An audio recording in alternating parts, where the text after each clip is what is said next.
সকালবেলা ঘুম থেকে উঠে ব্রাশ হাতে নিয়ে রাস্তায় ব্রাশ করতে করতে ভাবছিলাম আজকে কী করা যায় আর তখনই হঠাৎ করে মাথায় আসলো চলো আজকে ডিম ভাজবো, তাও আবার রোদের তাপে। আরে হ্যাঁ ঠিকই শুনছো, আজকে আমি ডিম ভাজবো, তাও আবার রোদের তাপে। কদিন ধরে যা গরম পড়েছে, 42 ডিগ্রির নিচে তো তাপমাত্রা কমছেই না।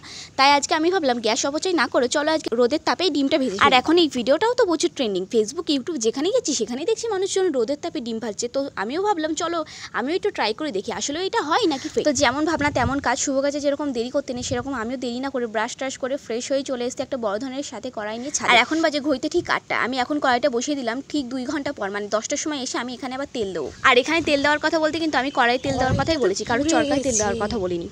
তাই অন্যের ব্যাপারে নাক না করলে নিজের চরকে নিজে তেল দাও, এতেই তোমাদের ভালো হবে। যাই হোক, আমি কিন্তু সবার উদ্দেশ্যে এই কথাটা বলছি না, যাদের বলছি তারা ঠিক বুঝেই গেছে। আর হ্যাঁ, তোমরা যদি সত্যিটা জানতে চাও যে রোদের তাপে আদৌ ডিম ভাজা যায় কি যায় না, তাহলে কিন্তু ভিডিওটা পুরো স্কিপ না করে দেখতে হবে। আর এখন বাজে 10টা, মানে 2 ঘন্টা পরে এসে আমি এখন কড়াইয়ের মধ্যে তেল দিচ্ছি। তেল দিয়ে দিয়েছি, এবার আমি 1 ঘন্টা পরে এসে ডিমটা দেবো। বাবা বাবা বাবা, এখন বাজে হচ্ছে দুপুর 12টা, আর এই যে ডিম নিয়ে নিয়েছি, আমার ভাই চলে এসছে।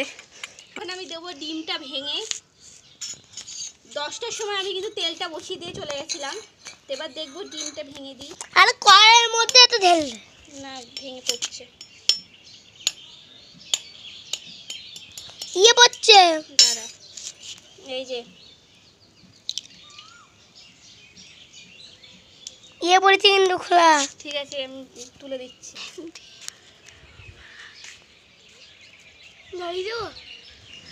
আমি দুপুর 12টার সময় এসে কড়াইয়ের মধ্যে ডিমটা ভেঙে দিয়ে গেছিলাম, আর এখন বাজে 3টে। এখন আমি স্নান টান করে চলে এসেছি, আর এসে দেখে আমি তো অবাক পুরো। সত্যি ডিম ভাজা হয়ে গেছে, তা আবার রোদের তাপে। আমি তো কোনোদিন ভাবতেই পারিনি যে এটা আদৌ সম্ভব। এবার থেকে ভাবছি বাড়ির গ্যাস অপচয় না করে রোদে এসে রান্নাবান্না করে নেবো, কি বলো তো? যাই হোক, ভিডিওটা কেমন লাগলো অবশ্যই কমেন্টে জানিও, আর যদি ভালো লাগে অবশ্যই কিন্তু একটা লাইক করে দিও। আর তুমি যদি আমার চ্যানেলে নতুন হয়ে থাকো তাহলে কিন্তু অবশ্যই চ্যানেলটি সাবস্ক্রাইব করে দিও।